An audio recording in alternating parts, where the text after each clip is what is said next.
வணக்கம். மாலை முரசு செய்திகளை விரிவாக பார்ப்பதற்கு முன் தலைப்புச் செய்திகள்.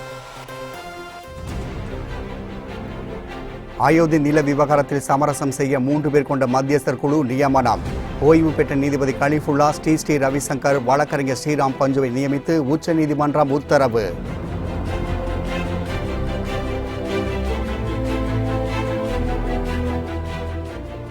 அதிமுக ஒருங்கிணைப்பாளர்கள் ஓபிஎஸ் இபிஎஸ்ஸிடம் தேர்தல் அறிக்கை சமர்ப்பிப்பு. மகளிர் தினத்தையொட்டி கேக் வெட்டி அதிமுக தலைமை அலுவலகத்தில் உற்சாகம்.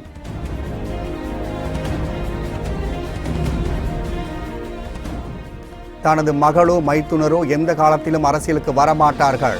மகளிர் தின விழாவில் மக்கள் நீதி மய்யம் தலைவர் கமல்ஹாசன் பேச்சு.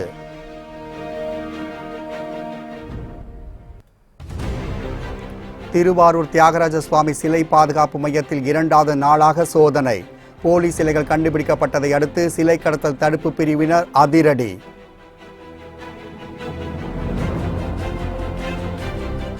சென்னை பரங்கி மலையில் ராணுவ பயிற்சி முடித்த அதிகாரிகளின் சாகச விழா. குதிரை சவாரி, பைக் சாகசம், வான்வெளி சாகசங்களை நிகழ்த்தி அசத்தல்.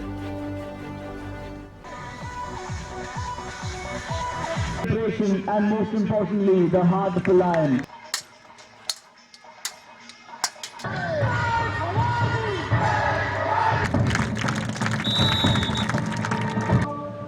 Up next is the Kurmasan. மக்களவைத் தேர்தலை ஒட்டி தயாரிக்கப்பட்ட தேர்தல் அறிக்கையை ஓபிஎஸ் இபிஎஸ் வசம் அமைப்பு செயலாளர் பொன்னையன் ஒப்படைத்தார். சென்னை ராயப்பேட்டையில் உள்ள அதிமுக தலைமை அலுவலகத்தில் சர்வதேச மகளிர் தினம் கொண்டாடப்பட்டது. இந்நிகழ்வுக்கு அதிமுக ஒருங்கிணைப்பாளர் ஓ பன்னீர்செல்வம் மற்றும் இணை ஒருங்கிணைப்பாளர் எடப்பாடி பழனிசாமி ஆகியோர் தலைமையேற்றனர். இதில் மூத்த அமைச்சர்கள், அதிமுக தலைமை கழக நிர்வாகிகள், மகளிர் அணியினர் பங்கேற்றனர்.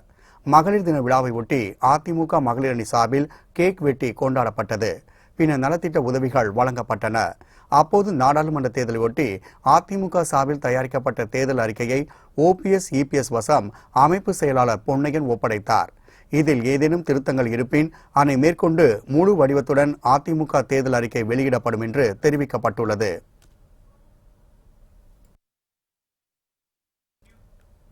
நாடாளுமன்ற தேர்தலை எதிர்கொள்வது குறித்து அதிமுக அலுவலகத்தில் இன்று காலை முக்கிய ஆலோசனைக் கூட்டம் நடைபெறுகின்றது. நாடாளுமன்ற தேர்தல் குறித்து இந்திய தேர்தல் ஆணையம் ஒரு சில நாட்களில் அறிவிப்பு வெளிவர உள்ளது. இந்நிலையில் அதிமுக தலைமை அலுவலகத்தில் இன்று முக்கிய ஆலோசனைக் கூட்டம் நடைபெறுகின்றது. இந்த கூட்டத்தில் அதிமுக ஒருங்கிணைப்பாளர் ஓ பன்னீர்செல்வம், இணை ஒருங்கிணைப்பாளர் எடப்பாடி பழனிசாமி, அமைச்சர் பெருமக்கள் மற்றும் அதிமுகவின் முக்கிய நிர்வாகிகள் பங்கேற்கின்றனர். இதில் தமிழகத்தில் நாடாளுமன்ற தேர்தலை எதிர்கொள்வது குறித்தும், அதிமுக கூட்டணியில் தேமுதிகவை சேர்த்து வலுவான கூட்டணியாக மாற்றுவது குறித்தும் ஆலோசிக்கப்பட உள்ளது. பரபரப்பான அரசியல் சூழ்நிலையில் இந்த கூட்டம் நடைபெறுவது மிகவும் முக்கியத்துவம் வாய்ந்ததாக கருதப்படுகின்றது.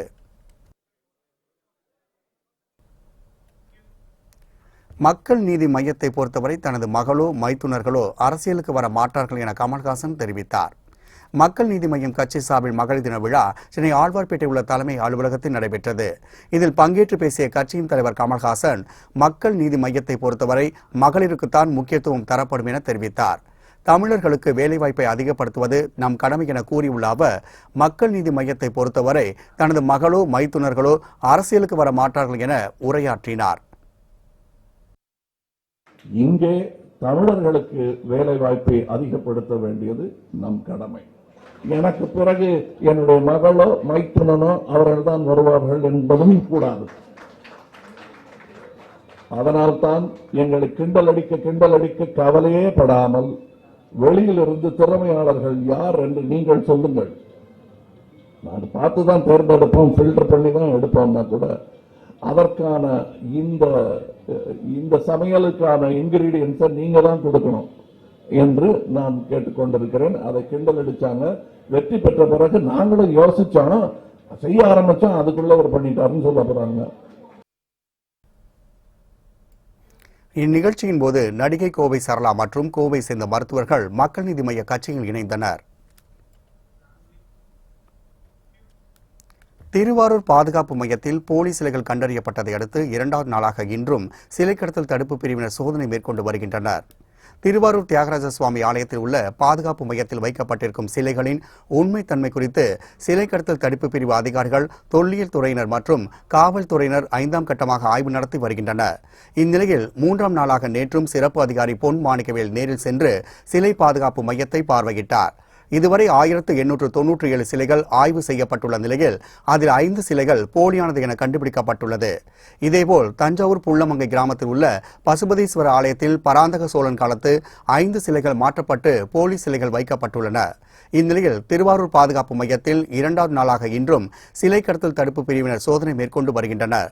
இன்னும் பல போலி சிலைகளை கண்டுபிடிக்க வாய்ப்பு உள்ளதால் சிறப்பு அதிகாரி பொன் மாணிக்கவேல் தீவிரம் காட்டி வருகிறார். திமுகவுடன் கூட்டணி வைத்துக் கொள்ளுங்கள் என கெஞ்சுகின்ற நிலைமைக்கு ஸ்டாலின் தள்ளப்பட்டுள்ளார் என சட்டத்துறை அமைச்சர் சி வி சண்முகம் தெரிவித்துள்ளார். ஜெயலலிதாவின் 71வது பிறந்த நாளை ஒட்டி பொதுமக்களுக்கு நலத்திட்ட உதவிகள் வழங்கும் விழா மற்றும் பொதுக்கூட்டம் விழுப்புரம் பழைய பேருந்து நிலையத்தில் நடைபெற்றது. இதில் கலந்து கொண்டு பேசிய அமைச்சர் சி வி சண்முகம் 1.5 கோடி தொண்டர்களின் ஆதரவோடு மீண்டும் அதிமுக வளமான இயக்கமாக உருவெடுத்துள்ளது என தெரிவித்தார். ஜெயலலிதா மறைவுக்கு பிறகு அதிமுக அழிந்துவிடும் என்று எதிர்க்கட்சிகள் எதிர்பார்த்த நிலையில் தற்போது அதிமுகவுடன் கூட்டணி வைத்தால்தான் எதிர்காலம் என்ற நிலைக்கு தள்ளப்பட்டுள்ளதாகவும் அவர் குறிப்பிட்டார். அம்மாவோட மறைவிற்கு பிறகு அதிமுகவா அது அழிந்தது, இனி எதிர்காலம் இல்லை என்று சொன்னவர்கள் இனி அதிமுகவோடு கூட்டணி வைத்தால்தான் தங்களுக்கு எதிர்காலம் என்ற நிலையை இன்னைக்கு உருவாக்கி காட்டிருக்கிறார்கள். அதற்கு காரணம் அம்மாவுடைய ஆசை. இன்னைக்கு ஸ்டாலினுடைய நிலைமை என்ன? இன்னைக்கு விரிவாக தெரிந்து ஓடி என்னோட வாருங்கள், என்னோட கூட்டணி வைத்துக் கொள்ளுங்கள் என்று எஞ்சுகின்ற நிலையை இன்னைக்கு உருவாக்குகின்றனர் என்றால் அதற்கு காரணம் அனைத்து இந்திய அண்ணா முன்னேற்ற கழகத்திலே தொண்டர்கள். அதிமுக பாஜக கூட்டணி கட்சிகள் நட்புடன் இருப்பதாகவும் தான் கூட்டணி கட்சிகளை மிரட்டி வருவதாக தமிழக பாஜக தலைவர் தமிழிசை குற்றம் சாட்டியுள்ளார். திருச்செந்தூரில் அவர் கூட்டணி கட்சிகளுடன் பாஜக நட்புடன் இருப்பதாகவும் அவர்களை மிரட்ட வேண்டிய அவசியம் இல்லை என்றும், ஆனால் திமுக தலைவர் ஸ்டாலின் தான் கூட்டணி கட்சிகளை மிரட்டி வருவதாக தமிழிசை குற்றம் சாட்டினார். தேர்தல் தேதி அறிவிக்கப்படாததால் கூட்டணி கட்சியுடன் பேச்சுவார்த்தை நடத்த தங்களுக்கு கால அவகாசம் இருப்பதாகவும் தமிழிசை குறிப்பிட்டார். அதிமுக பாஜக கூட்டணி தொகுதி பங்கீடு முடிந்த பிறகே கட்சி வேட்பாளரை அறிவிப்போம் என்றும் அவர் கூறினார். தேர்தல் தேதி அறிவிக்கல, நாங்க வெகு விரைவிலேயே சில கட்சிகள் கூட்டணி பங்கீடு நடைபெற்று விட்டது. இன்னும் சில கட்சிகளுக்கிடம் முயற்சி நடந்து கொண்டிருக்கிறது. இன்னும் சில புதிய கட்சிகளை இணைப்பதற்காக முயற்சிகள் செய்து கொண்டிருக்கிறோம். கால அவகாசம் இருக்குது. இன்னும் கூட்டணி கட்சிகளை மிரட்டுவது நாங்கள் அல்ல, ஸ்டாலின் தான். அதனால இன்னைக்கு நாங்கெல்லாம் நட்புறவோடு இருக்கிறோம். யாரையும் மிரட்ட வேண்டிய சூழ்நிலை எங்கள் கூட்டணி இருக்கிறது. பயிற்சி முடித்த ராணுவ அதிகாரிகள் குதிரை சவாரி, ஜிம்னாஸ்டிக், பைக் மற்றும் வான்வழி சாகசங்கள் செய்து பார்வையாளர்களை அசத்தினர். சென்னை பரங்கிமலையில் 11 மாதம் ராணுவ பயிற்சி முடித்த அதிகாரிகளின் பயிற்சி நிறைவு விழா நடைபெற்றது. ராணுவ பயிற்சி மையத்தில் நடைபெற்ற இவ்விழாவில் ராணுவ உயர் அதிகாரிகள் மற்றும் அவர்களது குடும்பத்தினர் கலந்து கொண்டனர். அப்போது குதிரை சவாரி, ஜிம்னாஸ்டிக், பைக் மற்றும் வான்வழி சாகசங்கள் செய்து காண்பித்து ராணுவ அதிகாரிகள் அசத்தினர். Sandeep Kumar, GC Hakiat Singh and GC Amit Gulum did you train? What?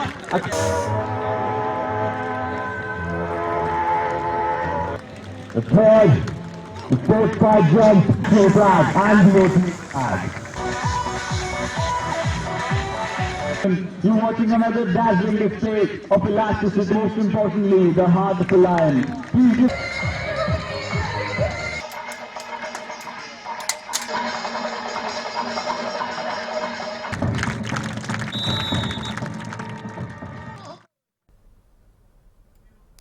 பயிற்சி நிறைவு விழாவில் சிறப்பாக பயிற்சி மேற்கொண்ட ராணுவ அதிகாரிகளுக்கு பதக்கம் மற்றும் பரிசுகள் வழங்கப்படுகின்றது. மேலும் பயிற்சி நிறைவு செய்த 140 ராணுவ அதிகாரிகள் நாளை பணியமர்த்தப்படுகின்றனர்.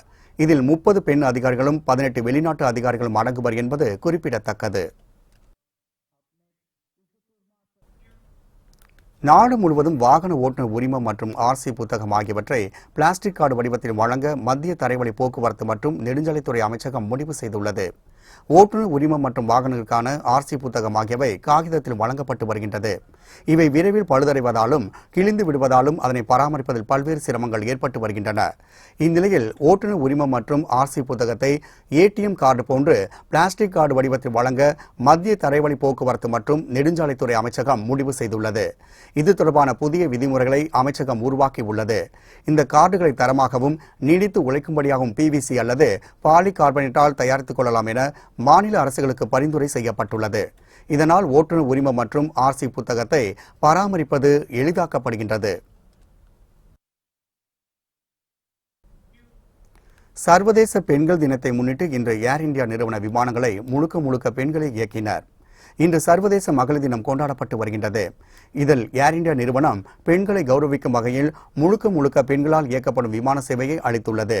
சென்னையில் இருந்து டெல்லி மார்க்கமாக Sydney, Rome, London, Paris, New York, Washington, Chicago செல்லும் விமானம் மற்றும் மும்பையில் இருந்து லண்டன், நியூயார்க் வழித்தடங்களில் செல்லும் அனைத்து விமானங்களையும் இந்திய பெண்களை இயக்க உள்ளனர். இந்த விமானங்களில் விமானி, துணை விமானி மற்றும் பணிப்பெண்கள் என அனைத்து பிரிவிலும் பெண்கள் இயங்குகின்றனர். இந்த விமானங்களில் பெரும்பாலானவற்றில் தொழில்நுட்ப பிரிவிலும் பெண் பொறியாளர்கள், டெக்னீஷியன்கள், உதவியாளர்கள், சேவை பிரிவில் மருத்துவர்கள் என அனைத்து பிரிவிலும் பெண்களே பணியமர்த்தப்பட்டுள்ளனர். சென்னையிலிருந்து டெல்லி செல்லும் விமானத்தை தலைமை விமானி தீபா தலைமையில் துணை விமானிகள் விருந்தா நாயர், ஷாலினி, சகாரியா, அஞ்சுலட்சுமி, ஆலிஸ் வர்ணிதா ஆகியோர் இயக்குகின்றனர். வணக்கம். இன்னைக்கு உலக மகளிர் தினம். நான் இது 13வது வருஷம் இதை ஃப்ளைட் ஆப்ரேட் பண்ணுறேன், ஆல் விமன் க்ரூவாக. இன்றைக்கி நாங்கள் எங்கள் டீமோட டெல்லி போயிட்டு வருவோம். இப்போ டிபார்ச்சர் காலையில் 6:10க்கு, டெல்லி 8:55க்கு போய் சேரும். அங்கேருந்து 9:45க்கு திரும்பி இங்கே 12:40க்கு வந்து சேரும். என் கூட இருக்கிறது first officer Brinda, cabin crew Shalini, Scaria, Anjulakshmi, அப்புறம் ஆலிஸ். இன்னைக்கு எல்லாருக்கும் என் அன்பார்ந்த வாழ்த்துக்கள். காஷ்மீர் பேருந்து நிலையத்தில் நிகழ்ந்த குண்டுவெடிப்பு தாக்குதலில் பலி எண்ணிக்கை 2ஆக உயர்ந்துள்ளது. ஜம்மு பேருந்து நிலையத்திற்கு நேற்று பின்பகலில் மர்ம நபர் ஒருவர் கையெறி குண்டு ஒன்றை வீசிவிட்டு தப்பி ஓடினார். இந்த குண்டு பயங்கர சத்தத்துடன் வெடித்து சிதறியது. இதனால் பேருந்துக்காக காத்திருந்த பயணிகள் சிதறி ஓடினர். இருப்பினும் இந்த தாக்குதலில் சிக்கி 33 பேர் படுகாயமடைந்தனர். அவர்களில் முகமது ஷாரிக் என்ற 17 வயது வாலிபர் சிகிச்சை பலனின்றி உயிரிழந்தார். இதையடுத்து கையெறி குண்டை வீசி தாக்குதல் நடத்திய ஹிஸ்புல் முஜாஹிதீன் பயங்கரவாத இயக்கத்தை சேர்ந்த யாசிர் அகமது என்பவரை கைது செய்தனர். அவரிடம் தொடர்ந்து விசாரணை நடைபெற்று வருகின்றது. இந்நிலையில் குண்டு வெடிப்பில் காயமடைந்து மருத்துவமனை சிகிச்சை பெற்று வந்த மேலும் ஒருவர் இன்று உயிரிழந்தார்.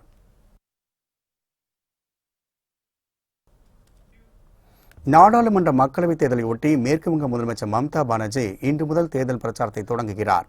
ஆளும் பாஜகவுக்கு எதிராக எதிர்க்கட்சிகளை ஒன்று திரட்டி பல்வேறு வியூகங்களை வகுத்து வரும் மேற்குவங்க முதலமைச்சர் மம்தா பானர்ஜி தேர்தல் தேதி அறிவிக்கப்படாத நிலையில் தனது பிரச்சாரத்தை இன்று தொடங்குகிறார். மேற்கு வங்கத்தில் உள்ள 42 மக்களவைத் தொகுதிகளில் கடந்த 2014ஆம் ஆண்டு நடைபெற்ற தேர்தலில் திரிணாமுல் காங்கிரஸ் 34 இடங்களை கைப்பற்றியது. வரும் மக்களவைத் தேர்தலில் 42 இடங்களையும் கைப்பற்ற கட்சியினை மம்தா பானர்ஜி வலுப்படுத்தி வருகின்றார். இதன் ஒரு பகுதியாக சர்வதேச மகளிர் தினத்தை ஒட்டி திரிணாமுல் காங்கிரஸ் கட்சியினர் ஏற்பாடு செய்துள்ள பொதுக்கூட்டத்தில் கலந்து கொண்டு மம்தா தனது பிரச்சாரத்தை தொடங்க உள்ளார். அயோத்தி வழக்கில் தீர்வு காண மத்தியஸ்தரை நியமனம் செய்து இணக்கமான தீர்வு காண வேண்டும் என உச்சநீதிமன்றம் இன்று தீர்ப்பளித்துள்ளது. உத்தரப்பிரதேசம் அயோத்தியில் உள்ள ராமஜென்ம பூமி பாபர் மசூதி நிலம் தொடர்பான வழக்கில் சர்ச்சைக்குரிய 2.8 ஏக்கர் நிலத்தை வக்ஃபு வாரியம், நீர்மோகி அகாரா மற்றும் ராம்லல்லா ஆகிய அமைப்புகள் பகிர்ந்து கொள்ளலாம் என கடந்த 2010ஆம் ஆண்டு அலகாபாத் உயர்நீதிமன்றம் தீர்ப்பு வழங்கியது. இந்த தீர்ப்பை எதிர்த்து உச்சநீதிமன்றத்தில் தாக்கல் செய்யப்பட்ட 14 மேல்முறையீட்டு மனுக்களை தலைமை நீதிபதி ரஞ்சன் கோகாய் உள்ளிட்ட 5 நீதிபதிகள் கொண்ட அமர்வு விசாரித்து வருகின்றது. வழக்கு விசாரணையில் அயோத்தி விவகாரத்தை தீர்ப்பதற்கு மத்தியஸ்தர்களை நியமிக்கலாம் என நீதிபதிகள் தெரிவித்த கருத்துக்கு இந்து அமைப்புகள் எதிர்ப்பும் முஸ்லிம் அமைப்புகள் ஆதரவும் தெரிவித்தன. இதனையடுத்து இருதரப்பும் ஏற்கும் வகையில் முடிவு எட்டப்படுவதற்கு மத்தியஸ்தர்களின் பெயர்களை அளிக்கும்படி மனுதாரர்களை கேட்டுக்கொண்ட உச்சநீதிமன்றம் அயோத்தி வழக்கு விவகாரத்தில் மத்தியஸ்தர்களை நியமனம் செய்து இணக்கமான தீர்வு காண வேண்டும் என இன்று தீர்ப்பளித்துள்ளது. ஓய்வு பெற்ற உச்சநீதிமன்ற நீதிபதி கலிஃபுல்லா தலைவராகவும் வாழும் கலை அமைப்பின் நிறுவனர் ஸ்ரீ ரவிசங்கர் பிரசாத் மற்றும் ஸ்ரீராம் பஞ்சு ஆகியோர் கொண்ட குழுவை நியமித்து உச்சநீதிமன்றம் உத்தரவிட்டுள்ளது. விபத்து மற்றும் உடல்நலக் குறைவால் உயிரிழந்த 35 காவலர்களின் குடும்பத்திற்கு தலா 3 லட்சம் ரூபாய் நிதி உதவி வழங்க முதலமைச்சர் எடப்பாடி பழனிசாமி உத்தரவிட்டுள்ளார். இது தொடர்பாக அவர் வெளியிட்டுள்ள அறிக்கையில், விபத்து மற்றும் உடல்நலக் குறைவால் 35 காவலர்கள் உயிரிழந்த செய்தி அறிந்து மிகுந்த மனவேதனை அடைந்ததாக குறிப்பிட்டுள்ளார். பல்வேறு துயர சம்பவங்களில் உயிரிழந்த 35 காவலர்கள் குடும்பத்தினருக்கு தனது ஆழ்ந்த இரங்கலையும் அனுதாபத்தையும் தெரிவித்துள்ள அவர், உயிரிழந்தவன் குடும்பங்களுக்கு முதலமைச்சர் பொது நிவாரண நிதியிலிருந்து தலா 3 லட்சம் ரூபாய் நிதி உதவி வழங்க உத்தரவிட்டுள்ளதாகவும் குறிப்பிட்டுள்ளார். கருணாநிதி இல்லாத காரணத்தினால் மத்திய அரசின் திட்டங்களை எதிர்த்து பேசுவதற்கு தமிழகத்தில் யாரும் இல்லை என PR பாண்டியன் தெரிவித்துள்ளார். நாடாளுமன்ற தேர்தல் வரவிருப்பதை முன்னிட்டு தமிழ்நாடு விவசாய சங்கங்களின் கூட்டமைப்பு தலைவர் PR பாண்டியன் கடந்த மார்ச் 1ஆம் தேதி முதல் டெல்டா மாவட்டங்களில் பிரச்சாரம் மேற்கொண்டு வருகிறார். 7வது நாளான நேற்று சீர்காழி, மயிலாடுதுறை, காரைக்கால், நாகை உள்ளிட்ட பகுதிகளில் பொதுமக்களிடம் உரையாற்றினார். நாகை மாவட்டம் அவுரித்திடலில் பேசிய அவர், திருவாரூர் மாவட்டத்தில் ஹைட்ரோ கார்பன் எடுக்க அனுமதி அளித்த மத்திய அரசுக்கு கண்டனம் தெரிவித்தார். கருணாநிதியின் மறைவுக்கு பிறகு மத்திய அரசின் திட்டங்களை எதிர்த்து பேச தமிழக சட்டமன்றத்தில் யாரும் இல்லை என்றும் அவர் கூறினார். இன்று தஞ்சாவூரில் பிரச்சாரம் நிறைவடைவதாகவும் அவர் தெரிவித்துள்ளார்.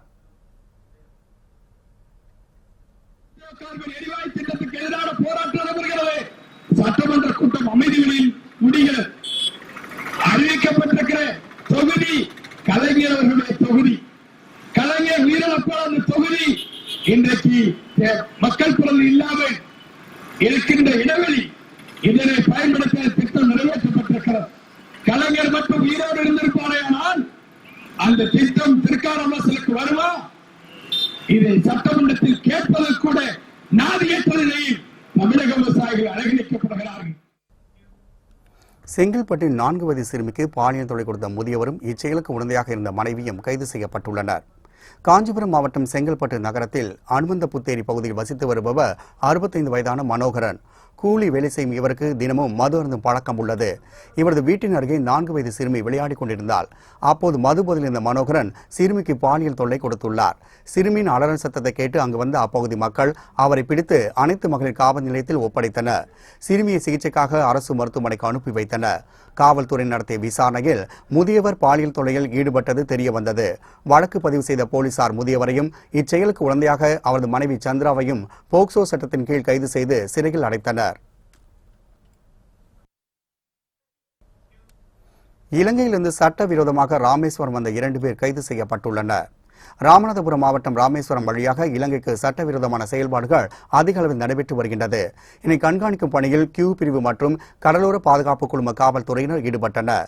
அப்போது சேராங்கோட்டை கடற்பகுதியில் சட்டவிரோதமாக வந்த பிளாஸ்டிக் படகை காவல்துறையினர் மடக்கி பிடித்தனர். இந்த படகில் வந்த 2 பேரும் கைது செய்யப்பட்டனர். விசாரணை அவர்கள் இருவரும் இலங்கை மன்னார் மாவட்டத்தை சேர்ந்த சியோன் ஃபாரூக் மற்றும் சுனந்த பால யோகராஜ் என்பது தெரியவந்தது. இதனையடுத்து இருவரையும் கைது செய்த போலீசார் படகு மற்றும் 2 செல்போன்களையும் பறிமுதல் செய்தனர். காவல் நிலையம் அழைத்து சென்ற போலீசார் அவர்கள் இருவரிடமும் விசாரணை மேற்கொண்டு வருகின்றனர். சென்னை சென்ட்ரலில் ரயில் பயணிகளிடம் பணம், செல்போன்களை திருடி வந்த கொள்ளையனை போலீசார் கைது செய்தனர். சென்னை சென்ட்ரல் ரயில் நிலையத்தில் பயணிகளிடம் அடிக்கடி பணம் மற்றும் செல்போன் கொள்ளையடிக்கப்பட்டு வருவதாக ரயில்வே போலீசாருக்கு புகார் வந்த வண்ணம் இருந்தது. இதன் அடிப்படையில் ரயில்வே கூடுதல் இயக்குநர் சைலேந்திர பாபு தலைமையிலான ரயில்வே போலீசார் தீவிர கண்காணிப்பில் ஈடுபட்டு வந்தனர். இதில் பயணிகளிடம் கைவரிசை காட்டி வந்த கொள்ளையனை போலீசார் கைது செய்து விசாரணை மேற்கொண்டனர். விசாரணையில் அவன் ஈரோடு கணபதிபாளையத்தை சேர்ந்த பாலாஜி என்பதும் பயணியிடமிருந்து பணம், செல்போன்களை திருடி ஆடம்பரமாக செலவு செய்ததும் தெரிய வந்தது. இதனையடுத்து பாலாஜியை கைது செய்த போலீசார் அவரிடமிருந்து 10 சவரன் நகை மற்றும் 11 செல்போன்களையும் பறிமுதல் செய்தனர். மனைவியையும் 6 குழந்தைகளையும் படுகொலை செய்த நபருக்கு இரட்டை ஆயுள் தண்டனை விதித்து வேலூர் கூடுதல் மாவட்ட விரைவு நீதிமன்றம் தீர்ப்பளித்துள்ளது. வேலூர் மாவட்டம் காட்பாடி ரயில்வே குடியிருப்பு பகுதியை சேர்ந்தவர் பிரகாஷ். மாற்றுத்திறனாளியான இவருக்கு மீனா என்பவருடன் திருமணமாகி 6 மாத பெண் குழந்தை இருந்துள்ளது. இந்நிலையில் கடந்த 2016ஆம் ஆண்டு மனைவியின் நடத்தையில் சந்தேகமடைந்த பிரகாஷ் கல்லை போட்டு கொலை செய்ததுடன் 6 மாத குழந்தையும் சுவற்றில் அடித்து கொலை செய்துள்ளார். இந்த கொலை சம்பவம் குறித்து காட்பாடி போலீசார் விசாரணை நடத்தி வந்தனர். வேலூர் கூடுதல் மாவட்ட விரைவு நீதிமன்றத்தில் நடைபெற்று வந்த வழக்கில் நீதிபதி குணசேகரன் தீர்ப்பளித்தார். அதில் குற்றவாளியான பிரகாஷ் தனது மனைவி மற்றும் குழந்தையை கொலை செய்ததால் இரட்டை ஆயுள் தண்டனை விதித்து தீர்ப்பளித்தார். தாம்பரம் அருகே மது போதையில் இருந்த இளைஞர்கள் தலைமை காவலரை தாக்கிய சம்பவம் பெரும் அதிர்ச்சியை ஏற்படுத்தியுள்ளது. சென்னை புரட்சிவாக்கம் பகுதியில் வசிப்பவர் இளங்கோ. தலைமை காவலரான இவர் சென்னை அடுத்த தாம்பரம் பகுதியில் உள்ள தேவாலயத்தில் நடைபெறும் இரவு ஜெபத்திற்கு குடும்பத்துடன் சென்றுள்ளார். அங்கு மது போதையில் ரகலில் ஈடுபட்டிருந்த இளைஞர்களை தலைமை காவலர் இளங்கோ தட்டி கேட்டுள்ளார். இதனால் ஆத்திரமடைந்த இளைஞர்கள் இளங்கோவை உருட்டுக்கட்டையால் பலமாக தாக்கினர். மயங்கி விழுந்த அவரை அக்கம்பக்கத்தில் இருந்தவர்கள் மருத்துவமனைக்கு அழைத்துச் சென்றனர்.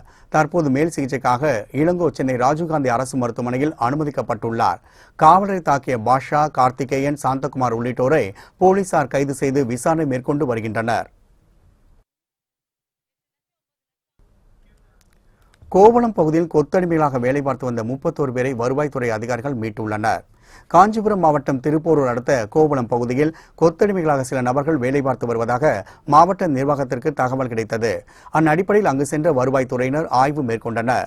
அப்போது தனியார் பண்ணையில் வேலை பார்த்து வந்த இருளர் இனத்தை சேர்ந்த 7 பெண்கள், 11 சிறுவர்கள் உள்ளிட்ட 31 பேர் கொத்தடிமைகளாக இருந்ததை கண்டறிந்தனர். உடனடியாக அவர்கள் மீட்கப்பட்டு செங்கல்பட்டு வருவாய் கோட்டாட்சியர் அலுவலகத்திற்கு அழைத்துச் செல்லப்பட்டனர். விசாரணையில் இவர்கள் அனைவரும் திருவண்ணாமலை மாவட்டத்தை சேர்ந்தவர்கள் என்பது தெரிய வந்தது. மீட்கப்பட்ட அவர்கள் ஒவ்வொருவருக்கும் அரசு விதிமுறைப்படி தலா 20,000 ரூபாய் வங்கிக் கணக்கில் செலுத்தப்பட்டு விடுவிக்கும் நடவடிக்கைகளும் மேற்கொள்ளப்பட்டது. இதனையடுத்து அவர்களுக்கு தேவையான அடிப்படை வசதிகள் செய்து தரப்பட்டு சம்பந்தப்பட்ட மாவட்ட ஆட்சியரிடம் நேரில் ஒப்படைக்க இருப்பதாக வருவாய் கோட்டாட்சியர் முத்துவேல் தெரிவித்தார். ஆந்திராவிலிருந்து கடத்தி வரப்பட்ட சிலிக்கான் மணல் மற்றும் வாகனங்களை பறிமுதல் செய்த போலீசார் இது தொடர்பாக 6 பேரை கைது செய்துள்ளனர். சென்னை கொடுங்கியூர் தண்டார்பேட்டை சாலையில் போலீசார் வாகன சோதனையில் ஈடுபட்டு வந்தனர். அப்போது சந்தேகத்திற்கிடமான வகையில் வந்த 2 லாரிகளை தடுத்து நிறுத்திய போலீசார் ஓட்டுநர்களிடம் விசாரணை மேற்கொண்டனர். அவர்கள் முன்னுக்கு பின் முரணாக பேசியதால் லாரியில் இருந்த தார்பாயை அகற்றி சோதனை செய்தனர். அதில் தமிழகத்தில் தடை செய்யப்பட்ட சிலிக்கான் மணல் இருப்பது தெரிய வந்தது. 75 டன் மணலுடன் 2 லாரிகளையும் பறிமுதல் செய்த போலீசார் லாரியில் வந்த 6 பேரையும் கைது செய்து விசாரணை நடத்தினர். இதில் கொடுங்கையூர் சுற்றுவட்டார பகுதிகளுக்கு சப்ளை செய்ய கொண்டு வந்ததாக ஓட்டுநர்கள் தெரிவித்ததால் போலீசார் விசாரணையை தீவிரப்படுத்தியுள்ளனர்.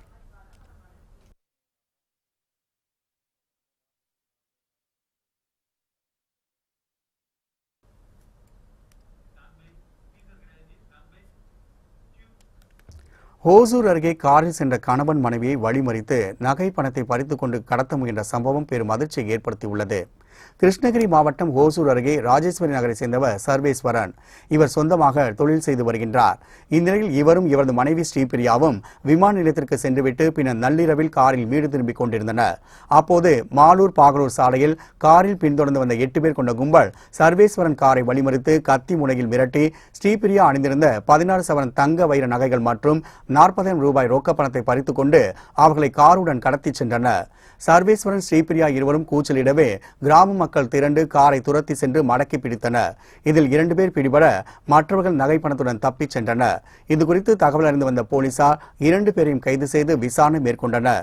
இதில் இவர்கள் இருவரும் சேலம் சீலநாயக்கன்பட்டி பகுதியை சேர்ந்த கதிர்வேல் மற்றும் கோவிந்தராஜ் என்பது தெரிய வந்தது.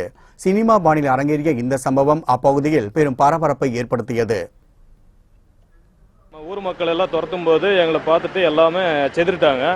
ஸோ அதுக்கப்புறம் நாங்கள் தேடி பார்த்தா யாருமே ஆள் கிடைக்கல. இவர் நைட் நாங்கள் தேடும்போது 2 பேர் மட்டும் இவர் போய் ஸ்பீடாக ஓடும்போது குழியில் கால் விட்டு 2 பேருக்கு மட்டும் கால் கட்டாயிருக்கு. ஸோ காலில் எங்களுக்கு ஊர் மக்கள் எல்லாம் தேடி பார்க்கும்போது இவர் 2 பேர் மட்டும்தான் கடிச்சிருக்காங்க. போய் பதில் உட்காந்துருந்தாங்க. ஸோ அதை பார்த்துட்டு காவல்துறைக்கு இவருக்கு 108க்கு ஃபோன் பண்ணி நாங்கள் ஹேண்ட் ஓவர் பண்ணியிருக்கோம். இப்போ ஜிஹெச்சில் அட்மிட் பண்ணியிருக்கோம். நைட்டு ஒசூர்காரங்க யாரோ ஒரு ஃபேமிலி, அவங்க ஏர்போர்ட்டுக்கு போயிட்டு வரும்போது திருடனுங்க அட்டாக் பண்ணி 8 பேர் வந்திருக்காங்க. சும்மால இவங்க வண்டியில் 5 பேர், சும்மால 3 பேர். அவங்கள கிட்னாப் பண்ணி 10 லட்சம் ரூபாய்க்கு டிமாண்ட் பண்ணாங்களாம். டிமாண்ட் பண்ணி என்ன பண்ணியிருக்காங்க, எங்கூர் கேட்டில் போலீஸ் டார்ச் போட்டதுனால நிறுத்தாம இந்த பக்கம் திரும்பிட்டாங்க. ரோடு இருக்குதுன்னு சொல்லி ஒசூருக்கு அது ஏறி வர்றதுனால அதோட லாஸ்ட்டு. அது நம்ம போலீஸுக்கும் நம்ம கூட சேர்ந்து எல்லாம் ஹெல்ப் பண்ணி 2 பேர் பிடிச்சோம். இன்னும் மீதி பேர் தப்பிச்சிட்டாங்க.